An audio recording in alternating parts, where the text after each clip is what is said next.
औज़ुबिल्लाहि मिनश्शैतानिर्रजीम बिस्मिल्लाहिर्रहमानिर्रहीम। AIMIM मजलिस के जानिब से देगलूर शहर में आज प्रेस कॉन्फ्रेंस रखी गई है। इस ज़िमन में मैं आप तमाम प्रेस वालों को यहाँ पर बुलाया हूँ। इस प्रेस कॉन्फ्रेंस लेने के यानी कि क्या मकसद क्या है? मकसद ये है कि आज जो स्वराज्य संस्था के जो इलेक्शन करीब है, अभी नोटिफिकेशन नहीं आए। जब भी नोटिफिकेशन आएंगे तो उसकी प्रक्रिया चालू हो जाएंगी। उस ज़िमन में हर सियासी जमात के लोग प्रेस कॉन्फ्रेंस कर रहे, तो हमको भी ऐसा सुझाव आया कि एक मजलिस की जानिब से प्रेस कॉन्फ्रेंस रखी जाए।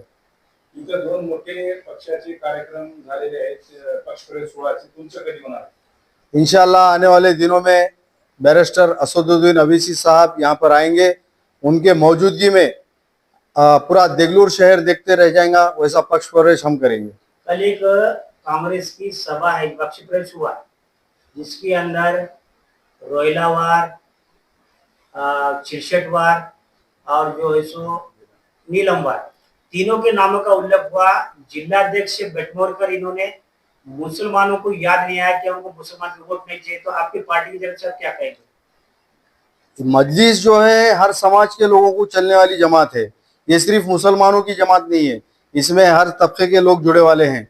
आप सर्वे कर सकते हैं और महाराष्ट्र में हर जमात के हर जात के लोग इसमें शामिल हैं। तो ये उनके पार्टी का मसला है, कोई कुछ भी बोलता, कोई कुछ भी बोलता। अब ये मैसेज उन्होंने देना चाह रहे कि हम सेकुलर है। अब ये पूरे आवाम को सोचना चाहिए शहर के कि सेकुलर कौन है। काल त्यांनी त्यांच्या पक्षप्रवेश सोहळ्यामध्ये त्यांचे उमेदवार डिक्लेअर केला, तर आपण आपला उमेदवार कधी डिक्लेअर करणार? अभी हमारा उम्मीदवार अभी 4 एप्लीकेशन गए वाले हैं, उसमें से जो माजी नगर सेवक है देगलूर शहर के, अब जो पार्टी तय करेंगी, हमारे जो महाराष्ट्र सदर है माजी खासदार सैयद इम्तियाज जलील साहब, और हमारे नांदेड़ के जो जुम्मेदार है माजी महाराष्ट्र प्रदेश अध्यक्ष सैयद मोइन साहब, फिरोज लाला साहब, मिर्जा अमजद बेग साहब, ये लोग कैंडिडेट डिक्लेयर करेंगे। वंचित बहुजन आघाड़ी की जानिब से भी कल शहर सदर ने जो है सो उन्होंने भी आने वाले दिनों में अपने पार्टी का ऐलान करने वाले कल पत्रकार परिषद दी गई थी। जी, जिसके उसके पार्टी का इख्तियारात है, कोई भी डिक्लेयर कर सकता, कोई भी कैंडिडेट खड़ा कर सकता। लोग आज शहर के लोग मजलिस को 3 साल से देख रहे हैं कि मजलिस क्या काम करी। आज लेंगली की टीम ने आधार कार्ड का कैंप हो गया, इलेक्शन कार्ड का कैंप हो गया। ये अभी मेरे पास फरजान में जो न्यूज़ लगी साहब की, अभी मेरे पास मौजूद है। ये हमने काम किए वाले हैं। आज 3 साल से देगलूर शहर में हजरत सैयद शाह जौद्दीन रफ़ाई रहमतुल्लाह अलैह का उर्स बड़े पैमाने पे हम करते हैं। महज इसलिए करते हैं कि उस दरगाह को हर समाज के लोग मानते हैं। नगराध्यक्ष पदासाठी तुमच्याकडे किती समाजाचे अर्ज आले?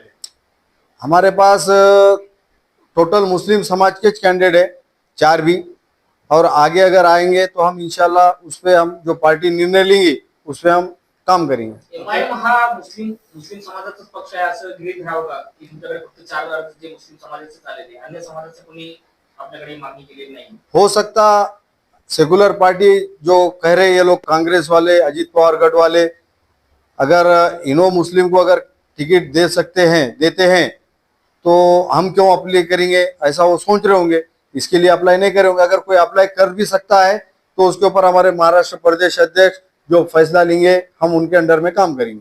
पार्टी ठहरने के बाद किसी के साथ आप अलायंस करेंगे दूसरे छोटे पार्टी के साथ? बिल्कुल, अलायंस का इख्तियार हमारे जुम्मेदारों पर है। हमारे जो भी जुम्मेदार है, बड़े जुम्मेदार जो बोलेंगे हम उसके लिए तैयार है। नगराध्यक्ष म्हणून तुमच्या वरिष्ठांसोबत काय चर्चा झाली की या ठिकाणी अलायन्स करणं तुमच्यासाठी योग्य राहील का स्वतंत्र लढणं योग्य राहील? नहीं, वो अब समझो भाई, हम अगर लड़ रहे हैं तो अगर समझो किसी को हमारे तरफ से नुकसान हो रहा होगा तो वो लोगों का काम है जो सेकुलर मानते अपने आप को, उनका काम है हमारे जुम्मेदारों से मिले, उनसे बात करे, अलायंस की बात करे। तो उसके लिए वो जो बड़े जुम्मेदार लोग रहेंगे उन्होंने बात करेंगे। अगर बात करें तो अलायंस करेंगे इंशाल्लाह हमारे सैयद मोइन साहब और फिरोज लाला साहब, मिर्जा अमजद बेग साहब जो फैसला लेंगे हम कबूल करेंगे। इस नगर पालिका इलेक्शन में मैम आप सारे उम्मीदवार उतारने के लिए तैयार हैं? नहीं, हम सारे उम्मीदवार नहीं उतारेंगे। हम प्रभाग क्रमांक 2, 3, 4, 8 और 13 ये हम 5 प्रभाग में नगर सेवक उतारेंगे और नगर अध्यक्ष उतारेंगे। जनता के हक में ऐसे कुछ अच्छे काम किया जिससे बिना पे आप अपनी वोट मांगेंगे जनता से। बिल्कुल हमने काम करे, आवाम के बीच में रहे। आप जामा मस्जिद से लेके या भाईगांव रोड हो या लेन गली हो या नई आबादी हो, दरगाह हो, फुले नगर हो, कहीं पर भी आप प्रेस वाले आप सर्वे कर सकते हैं। कुछ भी अगर मैटर होता है तो पहला कॉल शहर से मजलिस को आता है।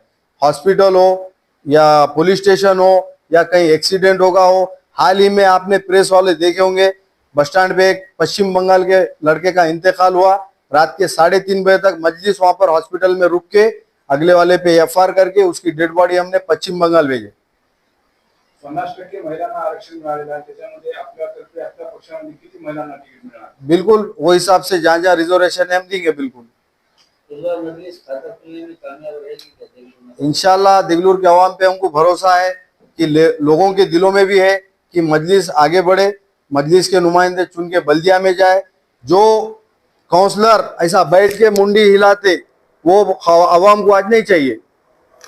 सवाल का जवाब देने वाले बल्दिया में काउंसलर चाहिए। देगलूर शहर में पिछले साल कई साल से एक गटर योजना का जो है सो बजट आया था, लेकिन वह अभी तक गटर योजना चालू नहीं की गई। इसके बारे में आपकी क्या राय है? मेरी राय ये है, अब जितने भी प्रेस कॉन्फ्रेंस हुए, कांग्रेस की प्रेस कॉन्फ्रेंस हुई, अजीत पवार गढ़ साहब की प्रेस कॉन्फ्रेंस हुई, राष्ट्रवादी की, कोई विकास की बात नहीं करा। एक मजलिस ऐसी जमात है जो विकास की बात कर रही है। आज हमारे नगर अध्यक्ष को जिता के आप लाओ, हम हॉस्पिटल लाएंगे, स्कूल डेवलपमेंट करेंगे, जो गरीबों की जो सहूलत होती वो काम मजलिस करेंगी। गटार योजना की आप बात कर रहे, उपाध्यक्ष कौन थे? बालाजी टेकाड़े साहब थे। नियोजन समिति के सभापति बालाजी टेकाड़े साहब थे। आज वो जाके अजीत पवार गढ़ में बैठ गए। फिर उन्होंने जब भी राजीनामा दे देना था ना। ब्लड बैंक के वास्ते मजलिस का काम चालू है, कहाँ तक है? ब्लड बैंक के वास्ते सबसे पहले आवाज हमारे देगलूर शहर के रहनुमा मुफ्ती मुख्तारुद्दीन रफाई साहब मुसलसल अनुसर रहमान साहब और खाजी तनवीर साहब के नाम से ब्लड कैंप लेते। उसमें हम एक कमेटी का मैं मेंबर हूँ, उस नाते से हम भी उसमें शिरकत करते। जब परसों ब्लड कैंप हुआ तो हमने खासदार साहब को मांगनी करे कि देगलूर शहर में अति जल्द ब्लड कैंप की आवश्यकता है। उसकी वजह यह है कि हमारा शहर तेलंगाना कर्नाटक बॉर्डर पे है। यहाँ से हनेगांव, इधर से बांसवाड़ा, तकरीबन लोग यहाँ पर हॉस्पिटल को आते, उनको ब्लड के लिए नांदेड़ जाना पड़ता। तो हम भी उसका पाठ पुरावा करे वाले खासदार साहब के पास। देगलूर शहर में नरेंद्र रोड पे मुस्लिम शादी खाना बनाया जाता है कई साल पहले, आज वो वीरान है। क्या मजलिस इसके अंदर क्या बताएंगे? नहीं, शादी खाना देखो, शादी खाना तो बनाओ मगर खाली नाम को शादी खाना है। आप देख सकते हो वहां पे क्या हालत है। आप बताओ, आप प्रेस वाले आज शादी खानों की क्या हालत है, कब्रस्तानों की क्या हालत है। बीच में आप एक मुद्दा अच्छा उठाए साहब, देगलूर शहर के कब्रस्तान में क्या माहौल था? सबसे पहले बल्दिया में पहुंचने वाले कौन लोग थे? हमने आवाज उठाई। आने वाले इलेक्शन में सिर्फ आप विकास के कामों के जरिए यही मुद्दा लेके आप इलेक्शन लड़ेंगे? बिल्कुल, हमारा काम विकास का है। हम विकास के मुद्दों पे बात करेंगे। हमारी जमात का है एक आदेश है, स्कूल डेवलपमेंट, ये जो चीजें हैं जो गैर गरीबों के काम रहते वो काम करना। अगर काम नहीं करेंगे तो आप पब्लिक में बीच चौरस्ते पकड़ के पूछो। आप पिछली बार भी मोहित भाई से सभा हुई थी आपके यहाँ पर, हमने सवाल किया था कि क्या वाकई देगलूर की हर गलियों में इम्तियाज जलील साहब, क्या अवीज साहब देगलूर शहर में हर गलियों में फिरेंगे? इंशाअल्लाह हमारे सदर बैरिस्टर असदुद्दीन अवीसी साहब और अकबरुद्दीन अवीसी साहब, महाराष्ट्र के सदर इम्तियाज जलील साहब, वारिस पठान साहब, ये तमाम लोग देगलूर शहर में डेरा डाल के रहेंगे, कैंपेनिंग करेंगे। 1, 2, 3 एमएलए एमआईएम के देगलूर शहर में मौजूद रह के उनके जेरे निगरानी में इलेक्शन लड़ेंगे। बहुत सालों के बाद में आप लगे नहीं, आप इसकी वजह क्या है? जी, अब तक आप यहाँ पे निवडणूक लड़े नहीं, अब तक बहुत दिनों से, अब क्यों लड़ने की तैयारी में है आप? अभी आपको देगलूर शहर के हालात आपके सामने हैं। कोई इधर से उधर जा रहा, कोई इधर से उधर आ रहा। मैं भी बल्दिया इलेक्शन में कांग्रेस का काम कर चुका हूँ। मैं भी एक पदाधिकारी था, जिला सचिटनीस था युवक का। हमने 2 साल रहे, देखे कुछ गरीबों के काम नहीं हो रहे, आवाम के काम नहीं हो रहे। हमारे जो साबिका नगर अध्यक्ष है मोगलाजी शिरशटवार साहब, इन्होंने क्या करे बोले तो अपोजिशन को बड़ा करे। आज अपोजिशन जाके वहां बैठ गई। आज कांग्रेस में अभी ये लड़ाई कांग्रेस वर्सेस राष्ट्रवादी की नहीं है, राष्ट्रवादी वर्सेस राष्ट्रवादी की लड़ाई है। और ये जो लोग राष्ट्रवादी का जो अभी अजीत पवार गठ में जो गए वाले लोग हैं, मैं पूरे दावे के साथ कह सकता हूं, आज पूरा देगलूर शहर स्वर्गीय मशनाजी नीलमवार साहब को लोक नेता मानते, तो आज उनको ये लोग धोखा देके गए वाले, तो आवाम का क्या साथ देंगे उन्होंने? 15,000 से भी ज्यादा देगलूर शहर में मुस्लिम वोट है, लेकिन ना राष्ट्रवादी नगरसेवक पद घोषित किए ना कांग्रेस ने किए। इसके ऊपर क्या कहें? नहीं, जिसके उसके पार्टी के इख्तियारात है। हमने ये सोचा था कि जब सेकुलर समझ के ये लोग अगर मुस्लिम कैंडिडेट को अगर टिकट देते, तो हम भी हमारे बड़े लोगों से हम चर्चा करते कि भाई कैंडिडेट देना नहीं देना, मगर वो कुछ हो रहा नहीं। हमने हमारे बड़े जिम्मेदारों से बात की, कोई आगे नहीं आए। राष्ट्रवादीचे या ठिकाणचे जिम्मेदार असं म्हणतात की आम्ही मुस्लिम समाजाच्या व्यक्तींसोबत संपर्क केला की निवडणुकीमध्ये येण्यासाठी महिला, तर ते म्हणाले की आमची महिला पर्दापोशी असतात, त्यासाठी ती निवडणुकीमध्ये येऊ शकत नाही, त्याच्यामुळे आम्ही अध्यक्षपद त्यांना दिलं नाही असं म्हणतात। बिल्कुल सही सवाल करे साहब आप। जब ओबीसी लेडीज आरक्षण होता है तो हमारे देगलूर शहर के माजी नगर अध्यक्ष पद्मवार सौकार साहब आज ये बात कर रहे।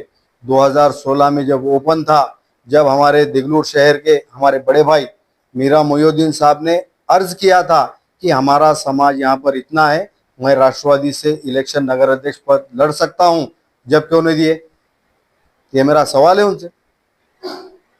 चलो आसिफ पटेल को उन्होंने पूछे, आसिफ पटेल देगलूर शहर के जिम्मेदारों से चर्चा करना था। 12 तबके के लोग, 12 जात के, हर समाज के लोग हैं यहाँ पर। पद्मवार सौकार हर कम्युनिटी के लोगों को बुला के चर्चा करना था कि भाई राष्ट्रवादी अजीत पवार गठ में गए हम, ओबीसी लेडीज छूटा, क्या मैं एक मुस्लिम कैंडिडेट दूं क्या? हमारे पास आसिफ पटेल है, चर्चा करे क्या उन्होंने? कल प्रेस कॉन्फ्रेंस लेके बात आसानी से बोल दी उन्होंने। तर ग्रामीण भागामध्ये जिल्हा परिषद आणि पंचायत समितीसाठी काय आहे? पहले हमारा भी बल्दिया पे फोकस है, इंशाल्लाह उसके बाद उसकी रणनीति ठहरेगी। इलेक्शन में आपका सीधा मुकाबला किसके साथ? हमारा सीधा मुकाबला बीजेपी से है। ये दोनों से भी लोग तंग आगे वाले हैं, कभी इधर जा रहे, कभी उधर आ रहे, कभी सेकुलर की बात कर रहे। अब इतनी बड़ी सभा हुई, आप लोगों ने पूरा देखा, एक भी बौद्ध समाज के ये बड़े आदमी का नाम नहीं लिए, मुस्लिम समाज के आदमी का नाम नहीं लिए। हालांकि दोनों का क्वांटिटी करे तो 22,000 मतदान है आज। आपका मानना है बीजेपी यहाँ पे ताकतवर है, इसीलिए आपका मुकाबला बीजेपी के साथ? बाबा हम समझ रहे हमारा मुकाबला उनसे है। बीजेपी तर आतापर्यंत या ठिकाणी निवडणुकीमध्ये कधीच आली नाही, खंबीर झाली नाही किंवा ते नगर परिषद आपला झेंडा पडू शकत नाही। इथं राष्ट्रवादी आणि काँग्रेस हे गंभीर आणि खंबीर आहेत, तर त्यांच्यासोबत टक्कर असायला पाहिजे की बीजेपी सोबत? हमारी टक्कर सीधा बीजेपी से। लोग टोटल ये लोगों से नाराज है।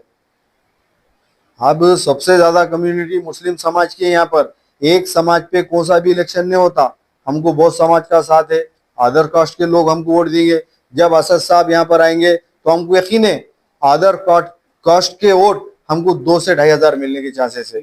उसकी वजह यह है, जब इंडिया पाकिस्तान का मैच था, जब सिंदूर ऑपरेशन हुआ, जब असद साहब ने आवाज उठाई वो मैच के खिलाफ, तो आज देगलूर शहर के हमारे हिंदू भाई 100 बच्चे स्टेटस रखे थे।